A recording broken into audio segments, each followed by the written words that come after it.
चलिए दोस्तों, आज हम सॉल्व करते हैं ट्रिक के माध्यम से हाइट एंड डिस्टेंस को कैसे ही देखते हैं इसके सवालों का आंसर निकाल दें। देखिए, आपका सवाल है कि एक मीनार से 100 मीटर दूर स्थित बिंदु पर एक मीनार के शिखर का उन्नयन कोण 60 डिग्री है, तो मीनार की ऊंचाई क्या होगी। सबसे पहले हम भूमि का एक भूमि लेंगे और भूमि पर एक मीनार लेंगे। अब देखिए, सवाल कहता है मीनार से 100 मीटर की दूरी पर, मीनार से 100 मीटर, मान लिए कि हम यहाँ आ गया। मीनार से 100 मीटर की दूरी पर एक बिंदु लिए, यहाँ से यहाँ तक की दूरी 100 मीटर है। मीनार से 100 मीटर की दूरी पर स्थित एक बिंदु के पर मीनार के शिखर का उन्नयन कोण, मीनार का शिखर ये हुआ, यहाँ से यहाँ इसका उन्नयन कोण 60 डिग्री है। और पूछ रहा है मीनार की ऊंचाई क्या होगी। इसको ट्रिक के माध्यम से देखिए कैसे सॉल्व करते हैं। देखिए, हमको ये तीन मान याद करना होगा, 30 डिग्री, 45 डिग्री और 60 डिग्री।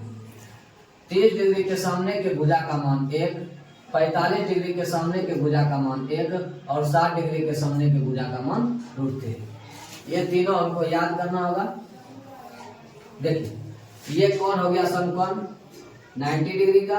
अगर यहाँ 60 डिग्री है तो यहाँ कितना डिग्री होगा, अगर यहाँ 60 डिग्री है तो यहाँ 30 डिग्री होगा, क्योंकि हमको पता है कि त्रिभुज के तीनों कोणों का योग 180 डिग्री होता है। देखिए, 60 डिग्री के सामने का भुजा का मान कितना होता है, √3 होता है, और 30 डिग्री के सामने के भुजा का मान कितना होता है, 1 होता है। तो यहाँ 1 का मान दिया गया है 100 मीटर, तो हमको निकालने बोल रहा है ऊंचाई, और ऊंचाई का मान जितना दिया गया उसको इसके साथ गुना कर देना है सिर्फ, तो इसका निकल के आ गया 100√3 मीटर। तो ऑप्शन नंबर 1। ऐसे ही मजेदार ट्रिक को जानने के लिए मेरे चैनल को सब्सक्राइब करें और हमसे जुड़े। धन्यवाद। चलिए दोस्तों, दूसरे सवाल की ओर बढ़ते हैं। दूसरा सवाल है कि किसी मीनार की ऊंचाई 10 मीटर है, तो सबसे पहले हम एक मीनार बना लेंगे। एक जमीन ले लिए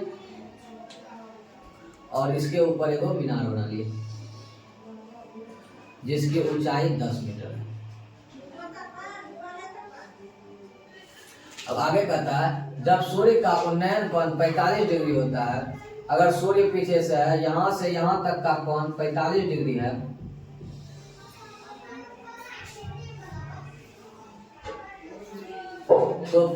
तो कह रहा है कि मीनार के छाया की लंबाई, यानी मीनार जो यहाँ है, यहाँ से यहाँ तक जो इसका छाया बना है, इसकी लंबाई क्या होगी। इसको हम x मान लेते हैं। देखिए, हम अभी आपको बताया कि ये समकोण होता है और त्रिभुज के तीनों कोणों का योग 180 डिग्री होता है। अगर यह 45 डिग्री है तो यह भी 45 डिग्री होगा। तो हम बताए आपको कि 45 डिग्री के सामने के भुजा का मान 1 होता है, तो 45 डिग्री के सामने का भुजा ये है, तो इसका मान कितना हो गया 1, और ये भी 45 डिग्री है, इसके सामने के भुजा का मान भी हो गया 1। अब देखिए, इसमें मान दिया किसका गया है, मान दिया गया है इसका, यानी 1 का मान यहाँ दिया गया है 10 मीटर। 1 का मान दिया गया है 10 मीटर। अब जिसका मान निकालना होता है उसको सिर्फ गुना कर देंगे इसके साथ। तो मान हमको किसका निकालना बोल रहा है, इसका, यानी इस 1 का मान निकालने बोल रहा है, तो इसको आपस में गुना कर देंगे। तो ये हो गया 10 गुना 1 बराबर 10 मीटर। तो छाया की लंबाई हो गई 10 मीटर, ऑप्शन नंबर। चलिए दोस्तों, एक दूसरा सवाल लेते हैं। हम लोगों ने 45 डिग्री देख लिया, 60 डिग्री देख लिया, अब 30 डिग्री को देखते हैं। देखिए, सवाल कह रहा है कि एक मीनार से 50 मीटर दूर स्थित एक बिंदु, तो एक सबसे पहले एक जमीन लेते हैं और जमीन पर एक मीनार लेते हैं। कह रहा है मीनार से 50 मीटर दूर, मीनार से 50 मीटर दूर, मान लीजिए यहाँ आ गया, यहाँ से यहाँ की दूरी हो गया 50 मीटर। मीनार से 50 मीटर दूर एक बिंदु हम ले लिए। अब कह रहा है कि बिंदु पर मीनार का उन्नयन कोण 30 डिग्री है, यानी यहाँ से यहाँ तक का जो कोण बन रहा है वह 30 डिग्री बन रहा है। तो हम 30 डिग्री ले लिए। तो कह रहा है मीनार की ऊंचाई क्या होगी, तो हमको मीनार की ऊंचाई निकालनी है। मान लिए मीनार की ऊंचाई h। अब देखो, ये कोण समकोण होता है 90 डिग्री, अगर यह 30 डिग्री है तो यह 60 डिग्री हो जाएगा। और हम आपको बताए कि 30 डिग्री के सामने के भुजा का मान 1 होता है, यानी 30 डिग्री के सामने का भुजा ये है, इसका मान 1, और 60 डिग्री के सामने के भुजा का मान √3 होता है। तो 60 डिग्री के सामने का भुजा का मान हो गया √3। अब देखिए दिया क्या गया है, अब दिया गया है √3 का मान दिया गया है 50, तो √3 बराबर दिया गया है 50।